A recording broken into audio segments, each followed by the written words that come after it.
The safe house was quiet. Too quiet. Alex Mercer paced the room, his thoughts racing. He had pieces of a puzzle. None of them fit. Hayes was dead, murdered. Someone wanted to silence him, but why? Mercer picked up the file again. Hayes had been working on something big. A mole in the department. Someone high up, someone trusted. Hayes was going to blow it wide open, but he never got the chance. He stared at the last piece of evidence Hayes had gathered, a blurred photograph. Mercer squinted, trying to make out the figure in the background. It was a familiar silhouette, broad shoulders, a slight limp. Blake. Mercer's gut clenched. Blake, his friend, his confidant. Could it be? The thought was like a punch to the stomach. He had to know for sure. He had to find the truth. The more Mercer dug, the uglier it got. He found traces of financial transactions, hidden accounts, and threats, all linked to Blake. It was a trail of blackmail, leading back to a notorious crime syndicate, the Crimson Hand. Blake, the straight-laced by-the-book detective, was in their pocket. They had something on him, something big enough to make him betray everything he held dear. Mercer's blood ran cold. He thought of their shared laughter, their whispered secrets, the trust he had placed in Blake. It all felt like a lie now, a cruel joke. He imagined Blake, cornered, desperate, forced to do their bidding. A wave of anger washed over him, hot and fierce. They had taken advantage of his friend, twisted him into something he wasn't, and Hayes, honest, dedicated Hayes, had paid the ultimate price for trying to expose them. Mercer clenched his jaw. He wouldn't let them get away with it. He would bring them down, Blake included. Justice would be served no matter the cost. The pieces were falling into place, each one more horrifying than the last. Hayes, ever vigilant, had discovered Blake's secret.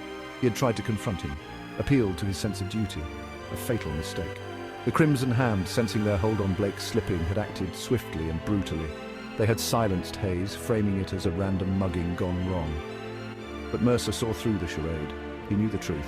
He pictured Hayes that night, walking alone, unaware of the danger lurking behind him. The sudden attack, the desperate struggle, the cold, final silence. Mercer felt a surge of grief, sharp and piercing. Hayes didn't deserve this. He vowed to make his death mean something. He would bring his killers to justice, even if it was the last thing he did. A name on a discarded note, a location whispered during an interrogation. It all led to this. A remote cabin nestled deep within the woods. The air was heavy with the scent of pine and the promise of violence. This was where they had taken Hayes. This was where they had silenced him. Mercer approached cautiously, his hand hovering near his holster. The cabin was shrouded in an eerie silence, broken only by the rustling of leaves. He could feel his heart pounding in his chest. He knew he was walking into the lion's den, but he couldn't turn back now. He tried the doorknob, locked. He kicked it in, his gun drawn. The interior was dark and dusty, cobwebs clinging to every corner. A single kerosene lamp flickered on a rickety table, casting long, dancing shadows. He could sense eyes watching him, waiting for him to make a wrong move.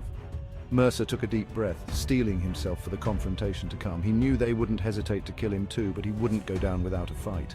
He wouldn't let Hayes' death be in vain. The first shot came as a surprise, a deafening roar that shattered the stillness of the woods. Mercer dived for cover, adrenaline surging through his veins. He returned fire, his gun spitting lead into the darkness. The cabin erupted in a cacophony of gunfire and shattering glass. Mercer moved swiftly, using his knowledge of the terrain to his advantage. He could hear his pursuers closing in, their footsteps heavy on the wooden floorboards. He had to end this quickly. He caught a glimpse of a figure silhouetted against the fading light outside. He aimed, fired. A scream pierced the night, one down. But he knew there were more. He had to stay alert. The air was thick with the smell of gunpowder and fear. Mercer reloaded his gun, his senses on a high alert. The silence was deafening. He knew they were out there, waiting, watching. He wouldn't give them the satisfaction of fear. He would see this through to the end.